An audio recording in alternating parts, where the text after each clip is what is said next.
बच्चों, पिछले वीडियो में मैंने आपको उपसारणिक पढ़ाया था और आज मैं आपको सहखंड बताने जा रहा हूं कि सहखंड क्या है। आप यदि एनसीईआरटी की बुक में देख रहे होंगे तो उसमें एक साथ ही हेडिंग लिखा है उपसारणिक तथा सहखंड। ठीक, तो मैंने पहले वीडियो में, जो इससे पहले वाला वीडियो था, उसमें मैंने आपको उपसारणिक बताई थी और आज मैं आपको सहखंड बताने जा रहा हूं कि सहखंड कैसे ज्ञात किया जाता है किसी सारणिक के अवयवों का।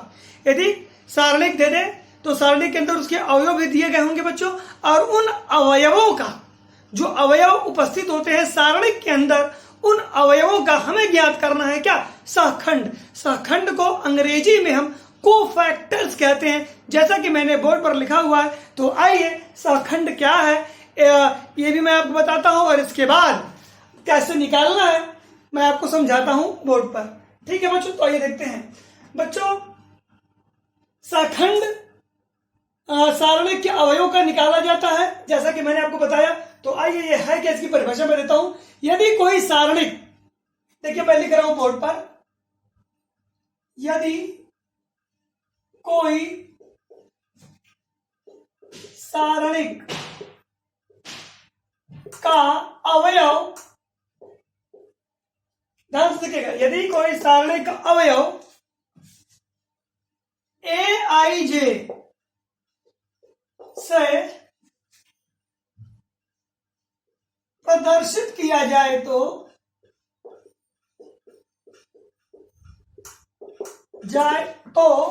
इस अवयव का, मैं परिभाषा आपको बता रहा हूं, ठीक, सहखंड का। ठीक है, यदि कोई सारणिक का अवयव aij से प्रदर्शित किया जाए तो इस अवयव के सहखंड को, बच्चों सहखंड ऐसे भी लिखते हैं और ऐसे भी लिखते हैं। इस, तो दो बार लिख दिया, तो इस अवयव के सहखंड को कैपिटल aij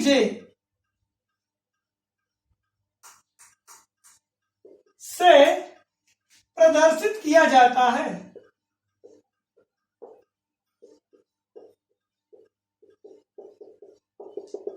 बच्चों ध्यान सुनिएगा, बहुत सिंपल सी बात है बच्चों, इसमें एक फार्मूला भी है, वो भी मैं आपको बताऊंगा।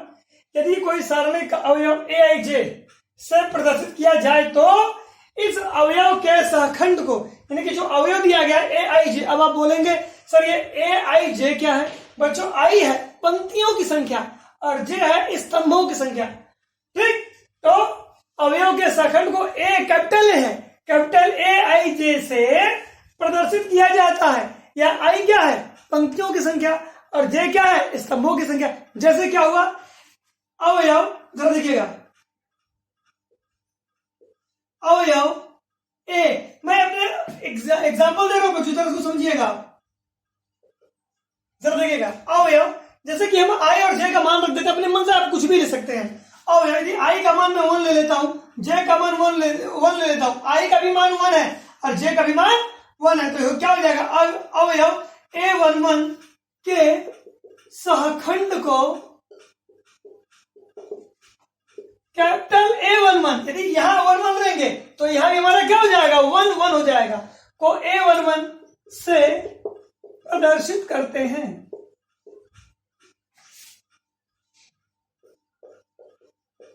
इसी प्रकार जरा दूसरा देख लें,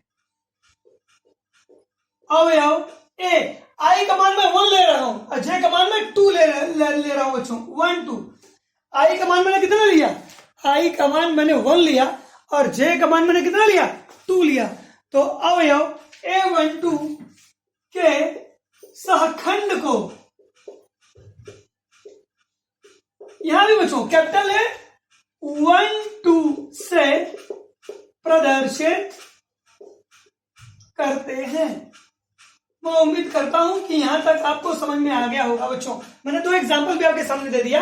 यदि कोई अवयव a11 है तो उसका सहखंड कैपिटल A11 से प्रदर्शित होगा। यदि a12 है तो सहखंड को भी a12 से क्या करेंगे, प्रदर्शित करेंगे। तो बच्चों पहले आप इसको लिख लें, फिर मैं एक सहखंड निकालने का एक सूत्र बता रहा हूं। ठीक है, वो सूत्र आपको मैं बता दूंगा, तो सहखंड इसके बाद मैं ज्ञात कर लूंगा और एक एग्जाम्पल मैं करा दूंगा तो मेरा ये जो टॉपिक है शाखंड ये कंप्लीट हो जाएगा। तो बच्चों मैं यहां से हट रहा हूं, वीडियो को रोक करके आप पहले इसे नोट कर लें। तो जब मैं साफ करने जा रहा हूं बोर्ड,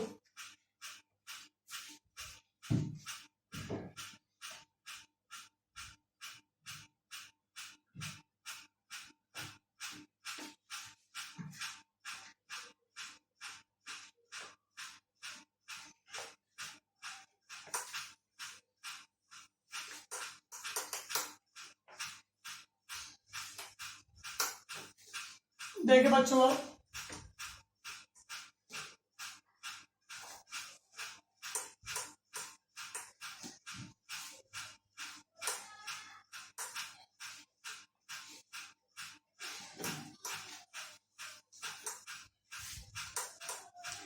बच्चों अब मैं आपको यह बताने जा रहा हूं कि शाखंड निकालने का सूत्र क्या है। बच्चों मेरी एक बात याद रखिएगा, कभी भी आप सारणिक के अवयव का शाखंड निकालने जा रहे हैं तो सबसे पहले आपको उस अवयव की उपसारणिक ज्ञात करनी होगी। बिना उपसारणिक निकाले आप किसी भी अवयव का शाखंड ज्ञात नहीं कर सकते हैं। इसीलिए इस पूरा हेडिंग जब हम पढ़ते हैं तो सबसे पहले उपसारणिक पढ़ते हैं, इसके बाद हम क्या पढ़ते हैं, शाखंड पढ़ते हैं। तो शाखंड किसी भी अवयव का तभी ज्ञात कर सकते हैं जब उस सारणिक के अवयव की क्या ज्ञात हो जाए, उपसारणिक ज्ञात हो जाए। यानी कि अवयव की उपसारणिक पता होगी तभी आप शाखंड ज्ञात कर सकते हैं, अन्यथा आप शाखंड ज्ञात नहीं कर सकते। तो आइए बच्चों इसमें क्या सूत्र है जरा देखिएगा। एक सूत्र मैं लिख दे रहा हूं शाखंड का।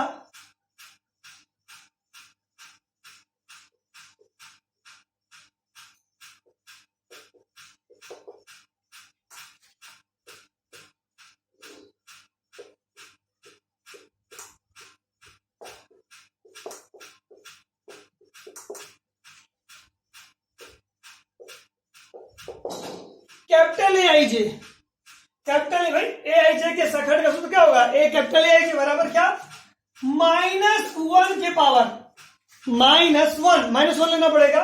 -1 के पावर बच्चों इन दोनों को जोड़ देंगे ऐसे, i प्लस जे, ध्यान से देखिएगा, इंटू, इसमें इंटू कर देंगे किसका, एम आई जे का। और कल बच्चों मैंने आपको माइनस पढ़ाया था, आपको याद होगा पिछली वीडियो में मैंने एम आई जे एम कैसे निकालते हैं ये भी मैंने आपको बताया हुआ है। तो बच्चों यही हमारा सूत्र है, याद रखें, जहां आई पंक्ति और जे स्तंभ को प्रदर्शित करता है। आई किसको, पंक्ति को प्रदर्शित करता है और जे किसको, स्तंभ को प्रदर्शित करता है बच्चों।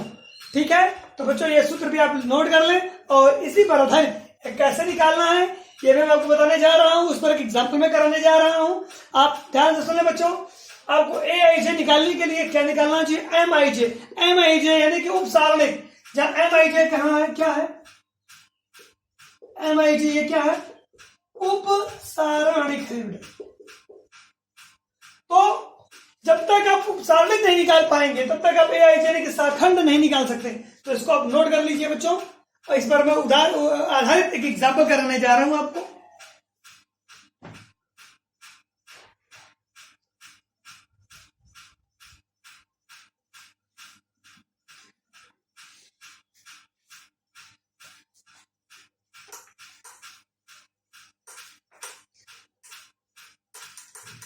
ठीक है बच्चों, यहां तक कोई दिक्कत नहीं है, देखते रहिए आप।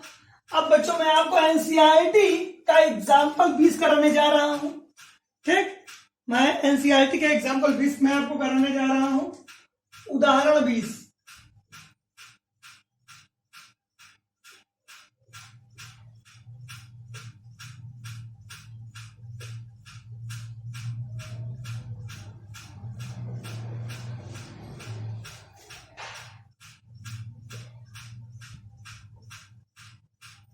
पेज है बच्चों 134।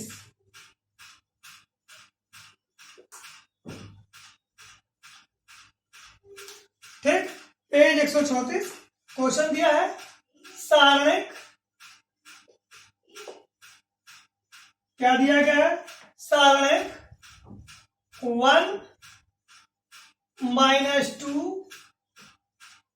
4 3 के सभी अवयवों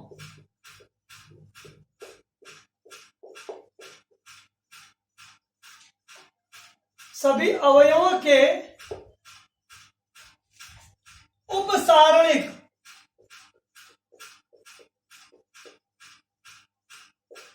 तथा सहखंड ज्ञात कीजिए।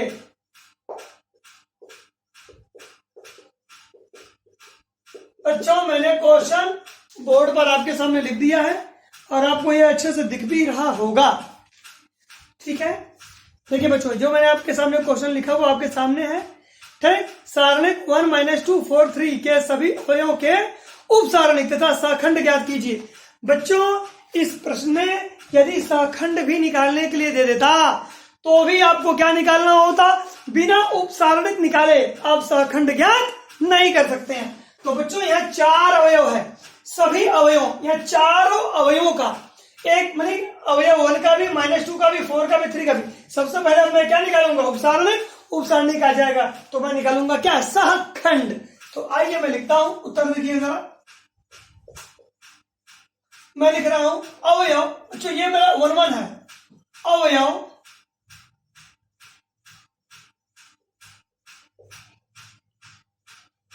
वन की उपसारणिक। आप उपसारणिक को आप जानते हैं M11 कहेंगे। बच्चों, आपको याद होगा, मैंने बताया भी था, ये आसान मेरा 1 होता है, ये मेरा 1 होता है, ये मेरा 2 होता है और ये मेरा 2 होता है। इसको याद रखिएगा। ये मेरा A11 तो ये हमारा हो जाएगा M11।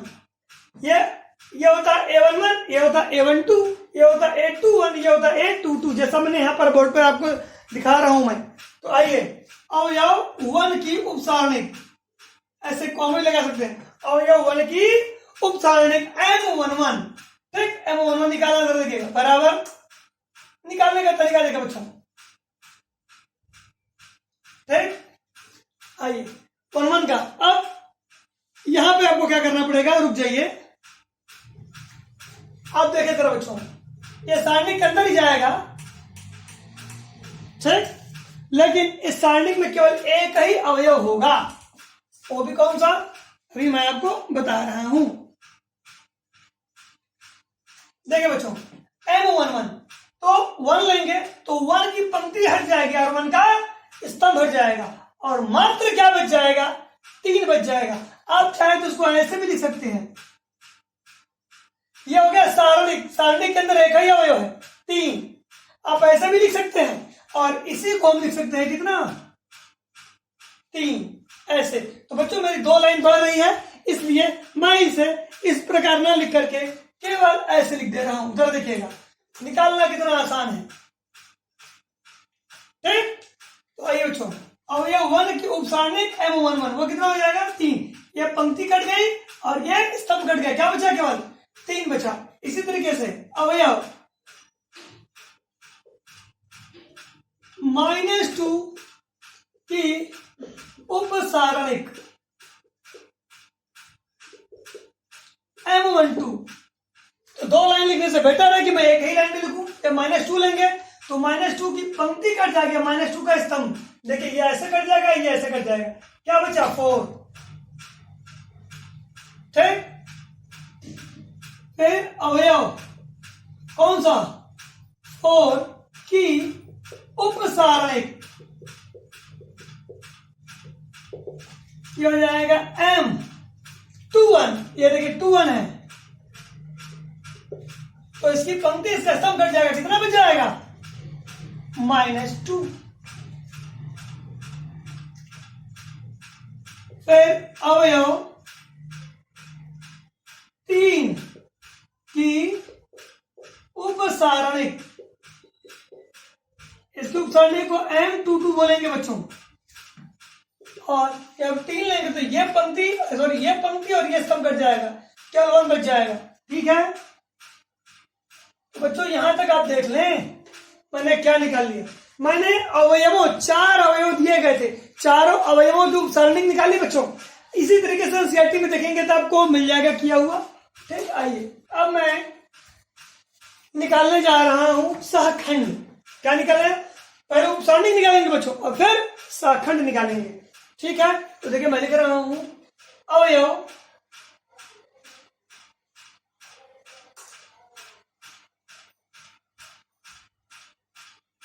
वन का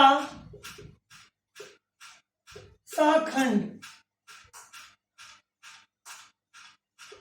A11। ये क्या हो जाएगा? पहले अवयव वन ऐसे भी लिख सकते हैं आप चाहे तो बच्चों, अवयव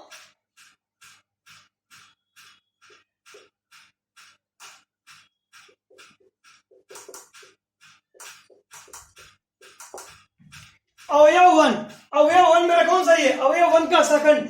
तो देखिए बच्चों यहाँ M11 दिया है, इसको आप लिख सकते हैं A11 बराबर कितना? A11 निकालेंगे तो सूत्र मेरा क्या है? आप याद रखें AIJ बराबर मेरा पास सूत्र क्या है? -1 के पावर क्या? I प्लस इंटू क्या? MIJ। आप इसको याद रखिएगा। यदि आप A11 लिखते हैं तो -1 के पावर क्या होगा? -1 के पावर -1 I प्लस जे को जोड़ दिया गया है, यानी कि I का मान 1 है और J का मान भी 1 है, हो जाएगा 1 + 1 इंटू क्या? M11। देखिए M11 का मान कितना है? यहाँ 3 है। याद रखिएगा। देखिए निकालने का तरीका देखिए मेरा। ठीक तो यदि आप ऐसे भी याद रख सकते हैं बच्चों, A11 निकालना है भाई, A11 निकालना है तो -1 के पावर इन दोनों को जोड़ देंगे और इंटू M11 का मान आपके सामने है। और देखिए A11 बराबर कितना आया? -1 का स्क्वायर हो जाएगा ये भाई, -1 के पावर क्या हो जाएगा? ये 2 इंटू M11 का मान कितना है? 3। आप यहां से देखें गुणा कर देंगे आप 3 का तो A11 हमारे पास आ जाएगा। -1 का वर्ग करेंगे तो 1 हो जाएगा, 1 इंटू 3। आप देखिए बच्चों ये आगे मेरे पास ये मेरा सहखंड है। किसका? 1 का। किस अवयव का? 1 का। तो ये सहखंड तभी आप निकाल सकते हैं जब आपको उपसारणिक पता हो। तो अब आइए इसी तरह बच्चों जैसे मैंने ये निकाला वैसे ही मुझे बाकी तीनों अवयवों का भी निकालना पड़ेगा। अब मैं लिख रहा हूं अवयव -2 है।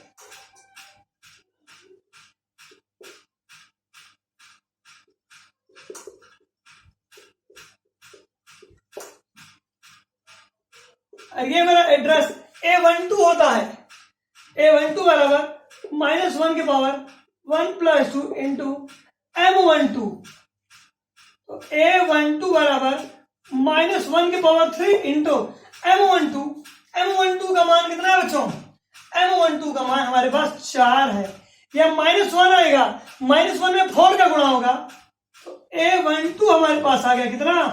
-4। ठीक है बच्चों, यहां तक मैं उम्मीद करता हूं कि आपको समझ में आ गया होगा। इसलिए आप वीडियो को रोक करके यहां तक नोट कर लें, क्योंकि लेफ्ट साइड में मैं मिटाने जा रहा हूं। तो वीडियो को रोके और इसे जल्दी से जल्द नोट करें आप।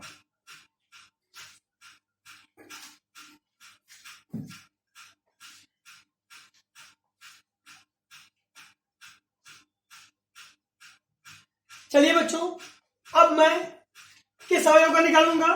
मैंने 1 का निकाल लिया, फिर मैंने -2 का निकाल लिया। अब मैं अवयव क्या? 4 अवयव 4 की क्या निकालूंगा? अवयव 4 का सहखंड।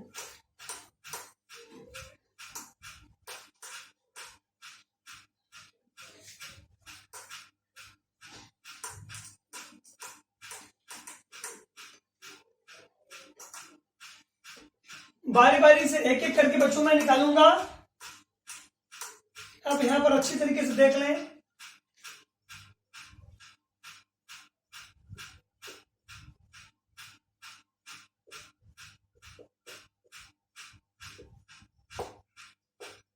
अवयव चार हमारा किस स्थान पे था? 2 1, 8 2 1 होता है बच्चों ये, ठीक, 8 2 1 पर था वो। अब आइए ये हो जाएगा -1 के पावर 2 + 1 इंटू m21। और आप देखें ये मेरा m21 का मान कितना है? -2, और -1 के पावर कितना हो गया यहां से? -1 के पावर 3 इंटू m21 का भी मान कितना है? -2 है बच्चों।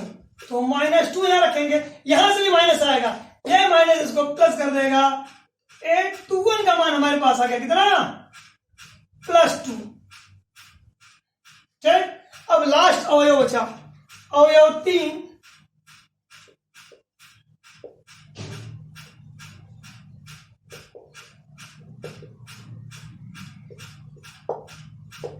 आइए अवयव 3 का सहखंड मैं निकालने जा रहा हूं आपके लिए। अवयव 3 के लिए एड्रेस देखिए m22 है, इसका मतलब क्या लेंगे हम? a22 लेंगे। m22 निकालना तो क्या निकालना होगा? a22 का मतलब -1 के पावर 2 + 2 इंटू कितना? m22। और आप ये सारा ही मान जानते हैं, -1 के पावर 4 इंटू m22 का मान कितना है? 1। अब देखिए बच्चों क्या आ जाएगा यहां से। अब आप जब यहां से देखेंगे तो आपको मिलेगा इसका मान कितना? 822 का मान आपके सामने आ गया, 822 का भी मान आ गया कितना? ये 1 आएगा, यहां से भी 1 आएगा, 1 × 1 1 आ जाएगा। तो बच्चों देखिए मेरे पास 4 अवयव थे, ठीक, मेरे पास 4 अवयव थे। और आप देखिए बोर्ड पर चारों अवयवों का सहखंड आपके सामने लिखा हुआ है। तो सहखंड निकालने के लिए सर्वप्रथम हमें उपसारणिक निकालनी होती है। तो देखिए आप, ये मेरा पहला अवयव 1 का था, ये अवयव -2 का था, ये अवयव 4 का हो गया, और ये अवयव 3 का हो गया। तो इस तरीके से बच्चों मैंने आज आपको सहखंड कैसे निकालना है वह सिखाया है, ठीक है। अभी बच्चों इसी पर आधारित एग्जाम्पल मैं आपको आगे नेक्स्ट वीडियो में उदाहरण 22 में आपको बताऊंगा। आप अपने से भी ट्राई कीजिएगा 22 को किस तरीके से आप लगाएंगे। अब 22 उदाहरण लगाने के बाद ही आप एक्सरसाइज 4.4 को पूरा लगाने का प्रयत्न करें। और अभी तक जो आपके सामने लिखा हुआ है बोर्ड से उसको नोट कर लें। ये तो आपने नोट कर ही लिया है, तो इसको मैं मिटा देता हूं। और जो बचा हुआ साइड है इसको भी आप वीडियो को रोक करके पहले नोट कर लें।